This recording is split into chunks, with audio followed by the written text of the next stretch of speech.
Hey, what's going on, y'all? This your boy KB Trucker 78 coming to you live from Kentucky, Somerset, Kentucky.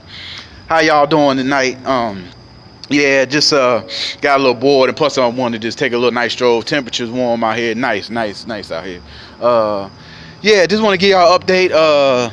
Super Service, y'all. That's the company I'm with now. Day one orientation went great, y'all. Went great. Like the instructors, all the instructors and all the safety we met today. You know, day one was kind of, already know how it is, hectic. You know, you got to get in there, do all your paperwork, sign your life away. You know, you already know how it goes, y'all. So, yeah, man. Like I said, down here, Somerset, Kentucky. Nice. They put you in a Super 8 motel, not too bad, a hotel. Hey, I got a room by myself. I ain't had to, I don't mind. I had a good roommate when I was with Rail. Shout out to my boy Denny Snowplow if you watch this. I know you still trucking for Rail, man. Be safe out there. And speaking of Rail, man, they was a good company, good starter company. Go get your CDL program and nice 19-day training program they got. You go out with a trainer and then you get your own truck, man. Loved it. Like I said, if I didn't have my health scare and had to go back home on my home time, I probably still would have been with those guys, you know what I'm saying? But things happen, it is what it is. But now, I made a choice. And the reason why I chose Super Service, y'all, it kind of fell in my lap. I actually was almost going to a Western Express. But I looked up on YouTube, and not only that, Trucker Report, and it just rubbed me in a bad way. And then also I talked to some live drivers at the truck stop stuff, and they were saying how they wanted to get away. It just, I wanted to give them a shot. And CR England, I ain't gonna talk bad about y'all. All I'm gonna say is I just didn't want to do the team. That's all.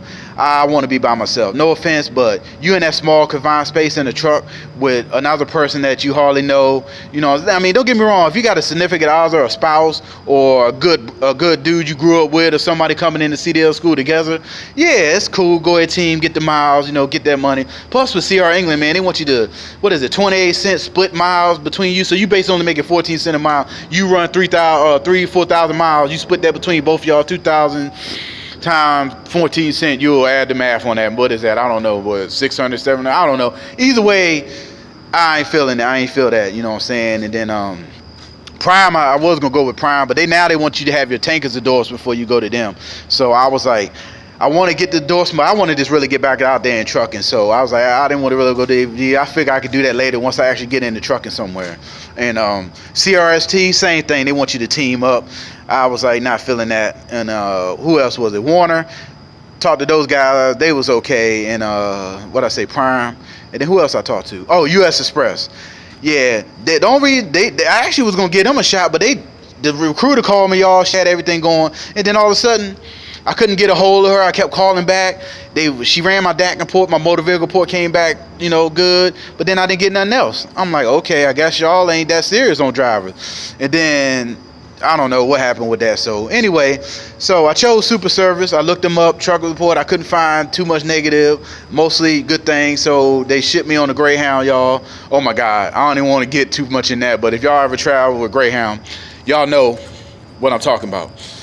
Your boy had to get on the bus from my hometown. Yeah, that wasn't too bad. But once I got to the other bus that left there to go on to Knoxville, terrible. Packed like sardines. The bus AC didn't work. The brakes was burning. The engine felt like it's about to cut off a couple times. Like, dude even said, man, he was praying the bus get there. So we got to Knoxville. Then ended up having to wait 8.5 layover on Knoxville. So I had to basically stay in the terminal, chilling and all that. Took me left Saturday, didn't get down here till Sunday, about 4 in the afternoon. Yeah, boy was tired. Was happy to see that hotel and got that room. But yeah, like I said, they put us up in a Super 8. Not too bad. Nice hotel. No workout room. I was really looking forward to that. But nice hotel. I got a single room by myself, non-smoking room. I don't smoke, so I got a non-smoking room. They feed you breakfast. Today was day one orientation. Got up about 6 o'clock. They had breakfast, waffles. They got boiled eggs. They had a little pan with like some sausages or some kind of meat in there, some chopped up sausages and some other kind of I don't know what it was. I ain't gonna lie, it looked kind of suspect. I ain't fool with that. Me, boys trying to come back down. By the way, did good on all my physical and DOT today, but I get to that in a little bit. So yeah, and then they come, they shuttle, they got shuttle vans, they come pick you up. They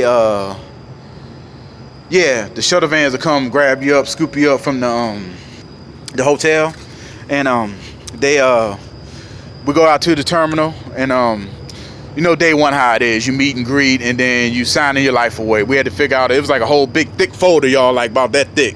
Yeah, it had to just paperwork. That took most of the morning. You do all that, you fill out your payroll, you get the thing for the company, your I-9 form, blah, blah, blah. You know, show your license. They got to make a copy of your license, your old DOT card, and your social security card or birth certificate, blah, blah, blah. So you get all that done. Then we had to go do the doctor physical. You know, you do the blood test, blood pressure test. They ask you questions about your health, and they let you look at cars with colors on it, make sure you can see. You look at the eye chart. You do the little walk around, and they get your weight and all that stuff. Boy, pass all that flying colors. And then they do the urinalysis. You got to do the pee in the cup thing. You know, they don't do a hair follicle at Super Service. They do a urinalysis. So, and I found out too, they do, you got a little nick on your record, you know, misdemeanor. And I heard even, depending on what type of felony and how long ago it was, they will take you. Just being real, you know, we all make mistakes in life. You know, this is another second chance company, someone like Western would do, but I don't see no bad, like, you know, so far anyway, you know, ain't no really no thug felons or nothing like that out here. So yeah, so on that part, so do all that. Then you got to wait on the dock, and then they took care of you, but they feed us lunch. They ordered like Papa John's pizza. They had like cheese, pepperoni, supreme, meats. So they give variety. It was enough to feed the whole class. I think it's about 17 of us in this class, and then you got half new students and half experienced drivers like myself and stuff. So they feed you. It was enough to go around too. Boy, I mean, I was trying to work on my weight. Y'all know that, but I had to get a couple of them slices. I got 2 slices. I didn't want to get too much because I wanted to stay ready for what else they had to do. So you do that, and then you do the Super Service physical, was basically you go out to the truck itself. You open the hood of the truck, you close it, you walk up, you go get in the cab, you get out the cab, you walk around, take the airlines off, you get on the catwalk, take the airlines off, the electrical nails off the trailer. You get underneath the trailer, look at the fifth wheel, make sure the locking jars around the kingpin. You walk back to the trailer, you got to go underneath the trailer from the driver's side to the passenger side. You come back out, you open the doors of the back of the trailer, you secure them, and then you walk back around the trailer, you go back underneath, you go back underneath from the passenger side to the driver's side, you get back in the cab, you get out the cab, you close the hood, and you open it back up. You gotta repeat that twice within 15 minutes. You do that, no problem. Oh, and the landing gear, I forgot. I'm sorry, y'all. To crank the landing gear, you gotta crank the landing gear up and lower it down. Speaking of landing gear, this is funny. All right, so we get out there. You know, I'm ready. You know what I'm saying? I'm ready for anything. You know, most new trailers got the landing gear with the gearbox on the side. You can put it in high-low gear. You know, winds up pretty easy most times. Blah blah blah. These got the old school, the ratchet type. You know, it doesn't have the gearbox on the other side. So you push it in. It started going. All of a sudden, that thing just got so hard. I was like, "What the heck?" He said, "Man, you got to put 2 hands on it." And I'm a pretty big dude. You know, strong dude. You know what I'm saying? So I'm like, okay, I hit the landing gear. All of a sudden, boom, man, that thing's like damn near stopped. So I had to pit it. I mean, I was sweating out there, you know what I'm saying? But I got it on up and down. But that was like a workout, y'all. I ain't gonna lie. They trying to work it. But I think they did that on purpose just to see if you can do it. Because that's what we got to do every day. You know, dry van, reefer fleet, even flatbed, you got to roll in up the landing gear. So that's what we got to do every day. And you do that twice, that's it. I didn't see nobody fail today on that. So if you can't do that, then you don't need to be in trucking anyway, because that's what you got to do anyway. So you do that routine twice, then you go back in, you sit down a little bit. The doctor comes, the actual doctor comes, then you do the actual DOT physical with the doctor.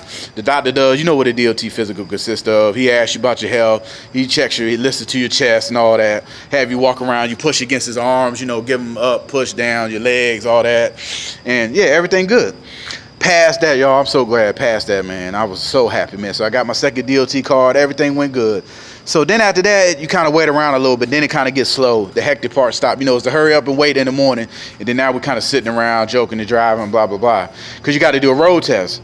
Now, this road test, when they give you the sheet, don't get all shook on it. It looks like, hey, I got to get my CDL again, because it's the same thing they test you on, they looking for when you get your CDL. All your maneuvers, going out, you know, making your turns, you know, don't hit no curve.